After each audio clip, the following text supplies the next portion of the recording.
Hello, welcome to your weekend tarot, where we scrunch into June. I feel like it's a scrunch rather than... God, the sun's just gone really pew pew as well. Hang on.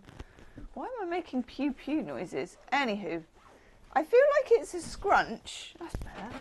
Rather than, you know, we're not gliding into June. We're more kind of, you know, scrunching into June.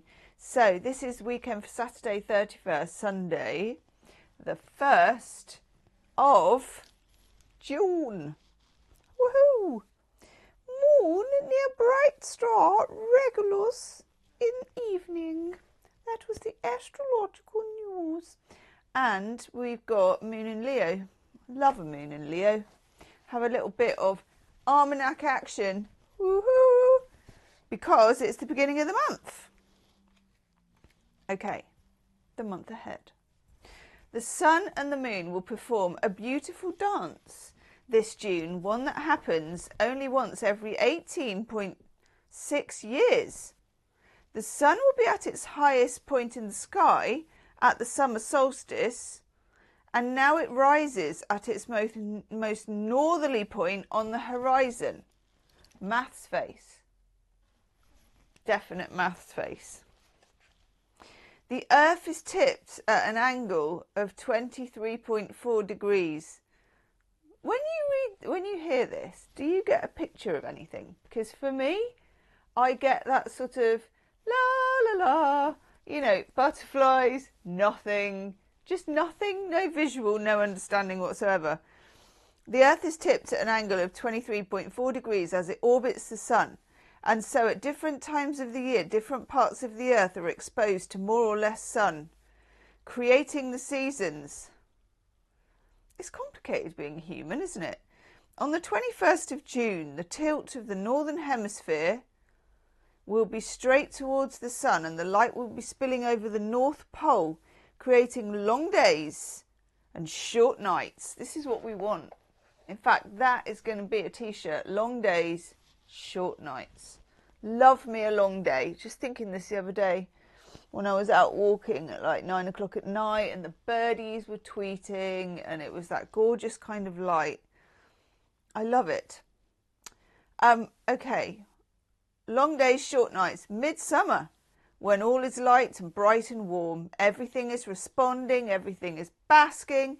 The sun brings the good times and they are here now. Part 2 tomorrow for that.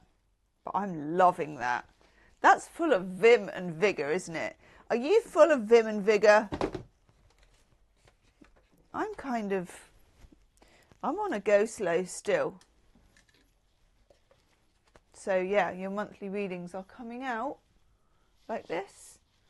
But me, I'm just, yeah, I want to realise, as if I'm hibernating, but it's summer. You're supposed to do that in the winter. Weird. Weird. Okay. Oh yeah, love me a root ball. Love me a... What do they call those things? I can't remember. Bonsai. That's it. Okay. Ooh. No. I'm not feeling the reversal. Thank God. Ooh, that's nice. That one. Can't get over how many agricultural references come into my readings when I am so not like versed in gardening and agriculture. Very strange, isn't it? I do love a bit of soil. When I was a kid, I used to play mud pies like endlessly for hours and hours, like mixing it with water that was different consistencies, pretending to be a pie shop that sold mud pies, and that was the gravy. I know. So I do have an affinity with the earth in some ways.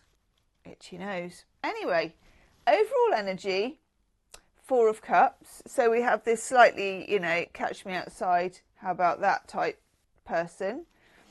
It's a feeling of emotional neutral, and I'm being told a big message. Look at the card underneath. Okay, yeah, fair enough. I feel like that. Remember I said we're scrunching into June? 5 of Wands. Little things driving me a little bit itchy ear mad None of them are, you know, they're not major. It's just,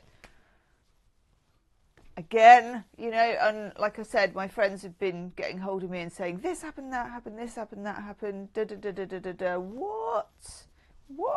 And I'm like, I don't know. A really itchy ear though, so it's important. Then we get Seven of Pentacles, the Great Leveler. Okay, this is about when nothing is happening, everything is happening. Underneath here, there is a massive root ball system. All sorts is going on to make that titchy little tree grow. Okay. 1, 2, 3, 4, 5, 6, 7. I don't know how many planets there are, because I do always wonder if that's supposed to represent planets as well. Let me know your thoughts. So, okay.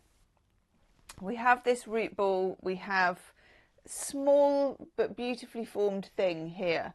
Whatever it is you're heading towards, and I do feel like a lot of us are heading towards something, it's not always obvious where you're at, and sometimes you've just got to assume it's all right. You're just like, the going's good. Okay, we get two aces together, which are tremendous aces to get together. We get the Ace of Wands and we get the Ace of Pentacles. These two are good because the Ace of Wands is Kundalini energy, but it can make you a little bit, you know, like you've had a little bit too much chinzano at a wedding, you know, when you're a bit like, I love you guys, I love me too, and I just love everything that's here, you know, when you're a bit kind of lovely and enthusiastic.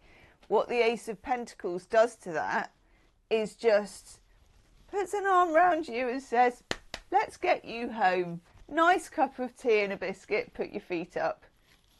Let's not let you go on and do something you might regret. So these two put together, wedding crasher and reliable friend that takes you home. Okay, good way to remember what those cards do. By the way, Henry, it was your birthday, Henry. What did you get up to? Because you're in St. Ives and I need to know. Were you on the beach? Was it sunny? I reckon it was sunny. And did you go anywhere good? Yes.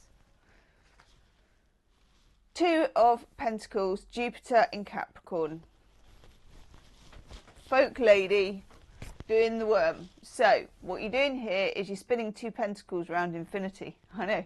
What have you been doing today? Well, got up, had some Rice Krispies, spinned two pentacles around infinity, and then, how was it really? This is when you're trying different things out because you're wondering if they're going to work. And you're not just going to do it in your head, you're going to do it literally right there in the 3D. And I like that because you've got ideas. We've got the Ace of Wands, we've got the Ace of Pentacles. That is ideas, okay? And then we have the Queen of Cups. Don't forget your intuition when it comes to this, okay? Don't forget your intuition. Now, Oracle card. What do I want? Oh, I do.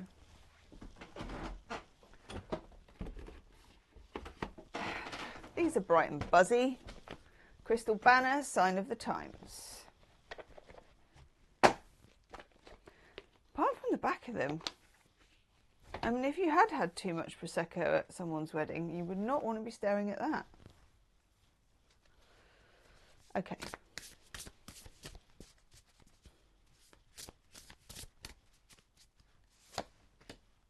Ooh, that's nice. Feather. Messages. So that can be, usually when it's feathers, it's a sort of spiritual message, maybe from someone who's passed, or just one of those weird things that you kind of know and you get a little tingle about. That's really nice. Ooh, loving this. How clever is that? Angel numbers. Confirmations. The Spot, 272 Serenity Road, I think. New York. New York. And the subtotal, 1111. Clever! Okay, this is kind of down the same alley, isn't it? Mystical alley. Ooh. and relationships. So we've got a red shoelace and we have a knot. Remember how we got the 5 of Wands at the beginning? There may just be bits and pieces of miscommunication. It doesn't mean much. Kick it down the road, let it blow over. Okay, concentrate on your own Ace of Pentacles, Ace of Wands. And I will see you soon. Check out your star sign readings, check out the gem stars, and was there something else? If there is, I can't remember it, so remind me in the comments. See you soon. Namaste.